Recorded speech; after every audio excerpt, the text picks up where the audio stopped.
If you don't know where you're going, then you can't know when you get there. Today on Growing Hope, we define the finish line so that we can know when we get to where it is that we want to go.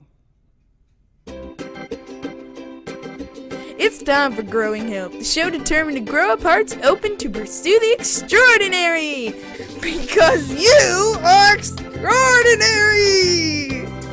And now, live from a little cabin in the woods, nestled along Big Spring Creek, it's your host, Kathryn Lang.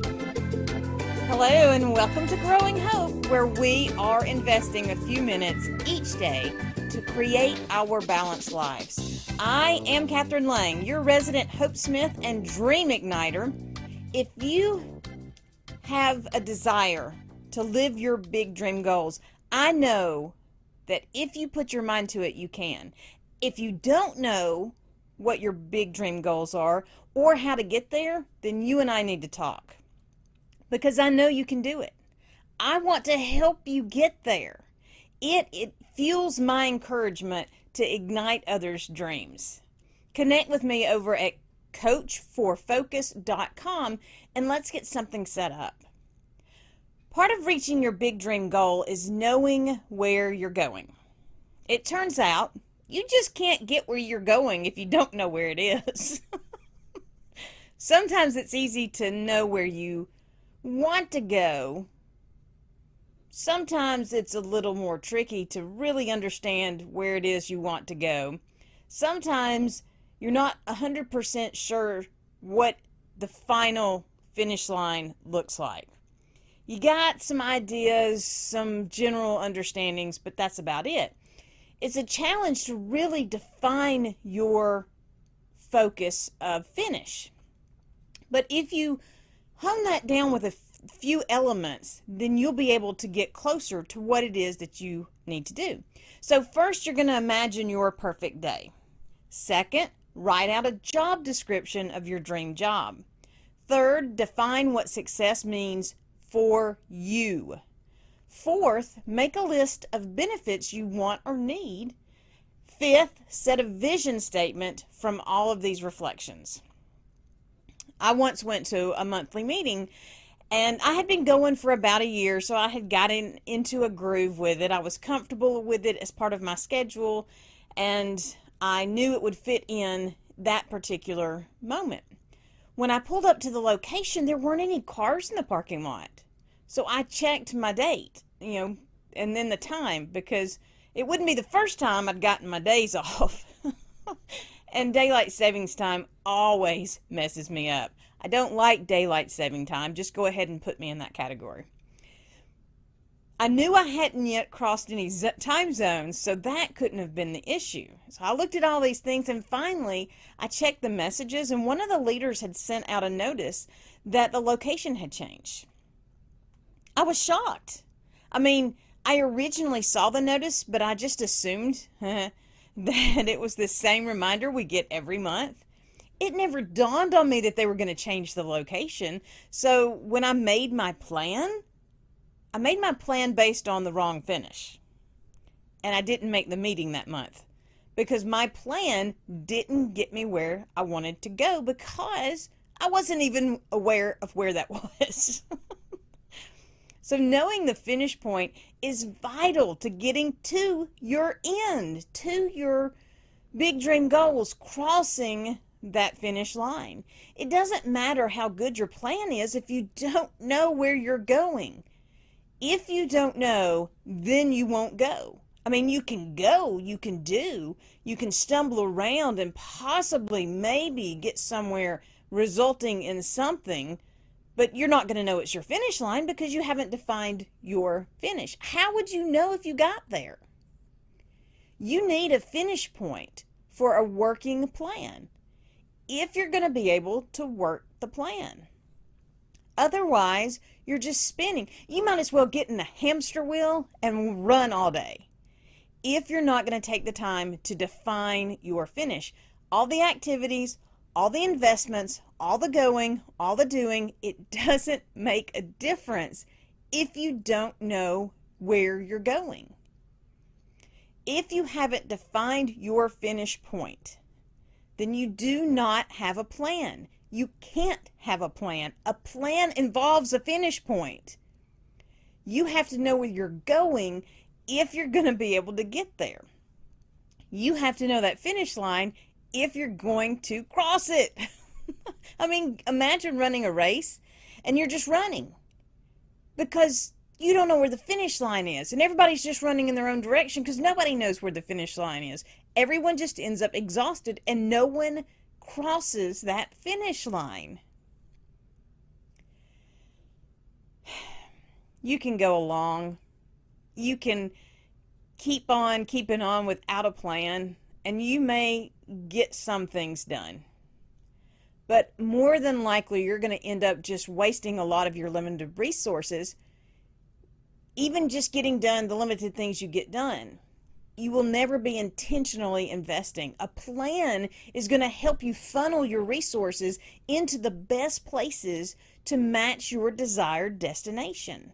But you have to have a destination in mind when you're making your plan, or it's not as much a plan as it is a suggestion. You need to define your finish if you're going to get to that finish. So start by imagining your perfect day. Something that you would never get tired of doing, and really that would allow you to be a blessing or a benefit to others in some way. I once made the mistake of asking my husband what his perfect day would look like. And without even skipping a beat, he's like, at the beach. That was the extent of his explanation. I had known without even asking him what his favorite getaway place was because he talks about it. He likes the sand, he likes the sound of the waves, but I also know that after a few days, he's done. He's ready to get back. He's a goer and a doer, so he gets antsy just sitting around. As much as he enjoys the beach, he wants to be invested in helping others. For some reason, when we think about our perfect day or someone asks us a question like that, most of us go to a vacation.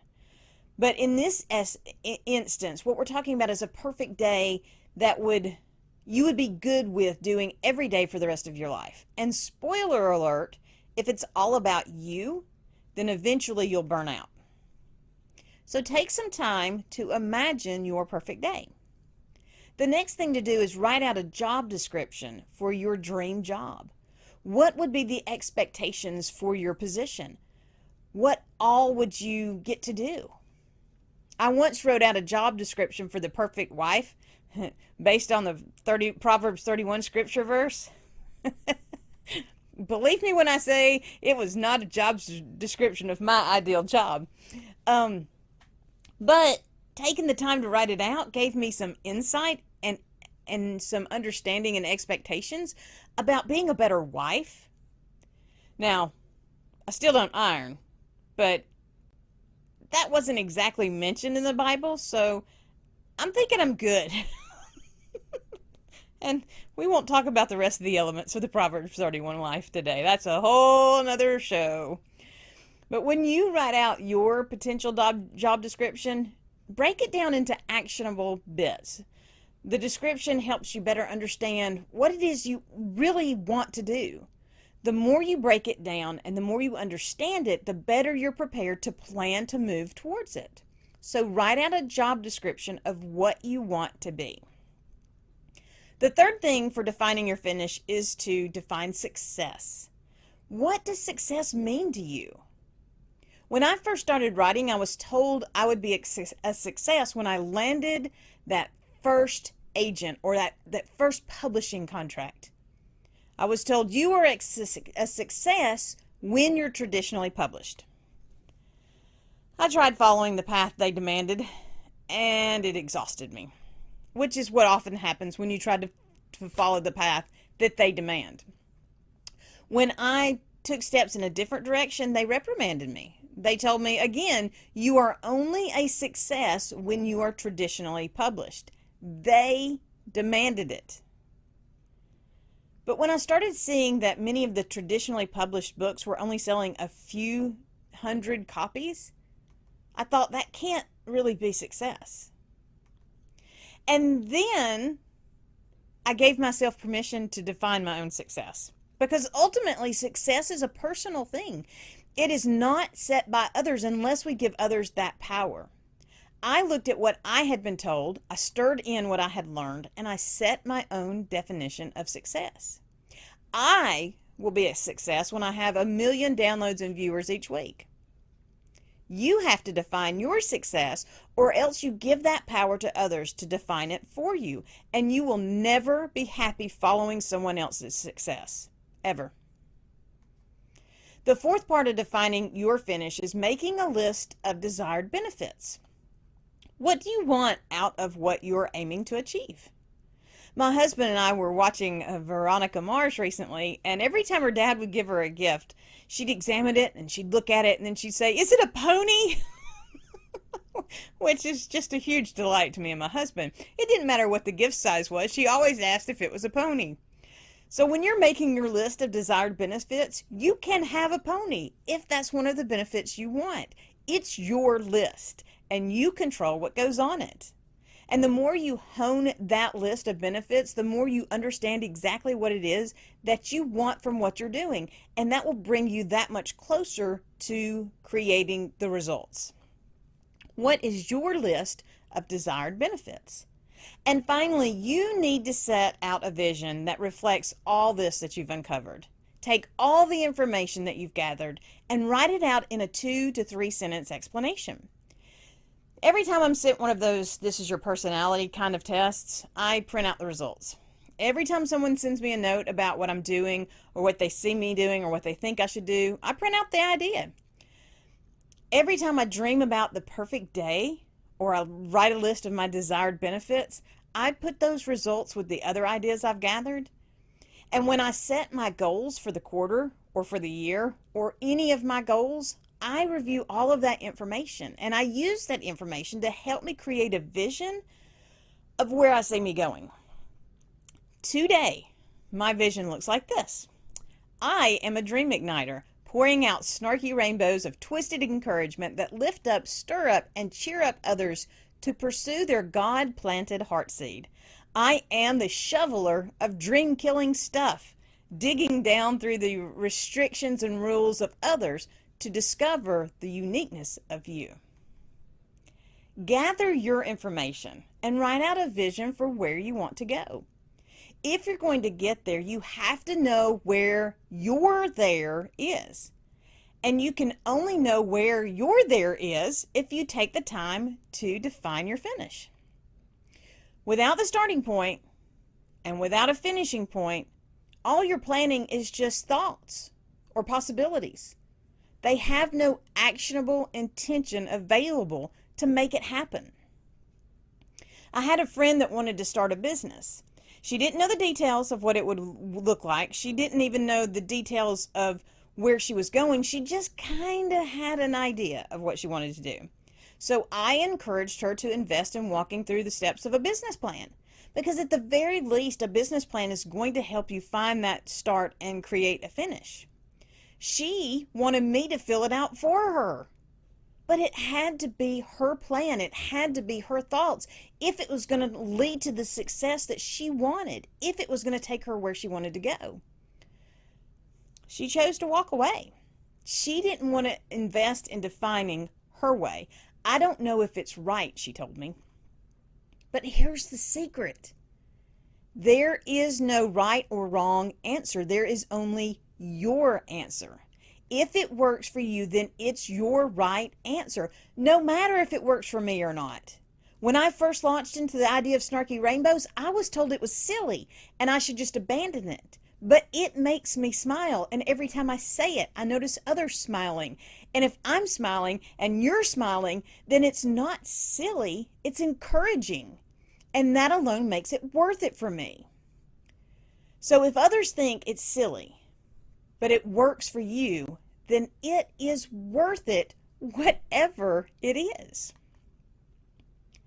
You are the only one that can determine your finish line, but that won't stop others from trying to demand that you adhere to their rules. They will have a lot to say about what you're doing, or where you're going, or even your why. You don't have to listen to them. I give you permission. Don't get me wrong.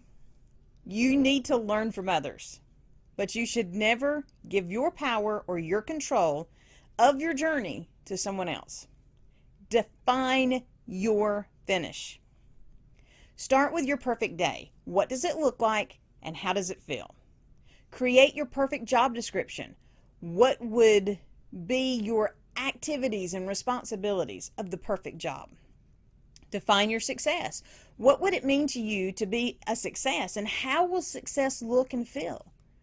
List your benefits. What will you get from crossing the finish line, or even as you are moving in that direction? And set out your vision. Write out a statement that reflects all that you have gathered. I've tried getting somewhere without knowing where I was going. It wasn't fun. If you have others with you on the journey, it's even more exhausting.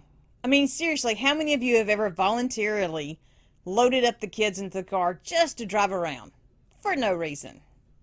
I mean, even just doing it to go look at Christmas lights can be exhausting. If you don't have a place that you're trying to go, you can't, I just can't even imagine doing it. Just getting in and going, and just going without a reason or a place to go, is twice as exhausting as going in purpose and on purpose. It's like getting on that hamster wheel. You're going and you're going and you're going, you're not getting anywhere. But you're not getting anywhere because you didn't know where you were going in the first place. If you're going to be all that you are designed to be, then you need a destination for going. You can live out your big dream goals. You have it in it right now to reach all of your possibilities. It is up to you. But if you don't slow down long enough to define where you're going, in other words, if you don't set your finish line, then you can never know if you get there. You need a destination if you're ever going to arrive. If you're struggling to pinpoint your destination, let's talk. Visit coachforfocus.com today. Set up your free 30-minute jumpstart call, and let's get started down this process of defining your finish. You can also email me at contact@growinghoperadio.com to share your struggles, or share your thoughts on defining your finish, or even share your wins making your own way. I look forward to hearing from you. I think it's important that we share the journey, because when we share what we're going through and where we're going, we encourage each other to keep going. And I want to thank you so much for joining me today as we begin to understand and walk out how we're going to live in purpose and on purpose and live our unique design. You are extraordinary, and little bit by little bit, you can live out all of your extraordinary. You have to know where you're starting, but you also have to define where you're going to finish. And once you have those 2 points, you're that much closer to the place that will move you into your extraordinary life. And you are designed to live extraordinary. You are designed and called to thrive. You are made for more than you can even begin to imagine. And I don't know about you, but I can imagine a whole lot. So if you're made for more than you can imagine, just imagine what you're made for. I am Kathryn Lang, and I am here to tell you that hope does make a difference, because every day holds a promise of more, and every action contains the power of possibility. It's not about what the world says. It's not even about what the world shows. The strength of hope and encouragement will and does push through the limits and the walls of the world. My prayer is, and always will be, that the words I share are helping establish foundations of hope that will shatter the delusions of the world around us. Remember, they are going to try to convince you that you do not have it in you to live all your possibilities. They are wrong. Say it with me. They are wrong. You can, as long as you will. And creating this plan, making a you plan, is the first step into creating your will to get it done. I know you can, and I'm here to help. Until next time, remember, be blessed, and in all that you're doing, be a blessing. Thank you for joining us for Growing Hope with Kathryn Lang, where we are sharing hope, encouragement, and inspiration to do more. Visit www.kathrynlang.com to invite Kathryn to be part of your event or to share your own stories of possibility living. Until next time, remember that a seed of hope planted and nurtured will grow up into a world of possibilities.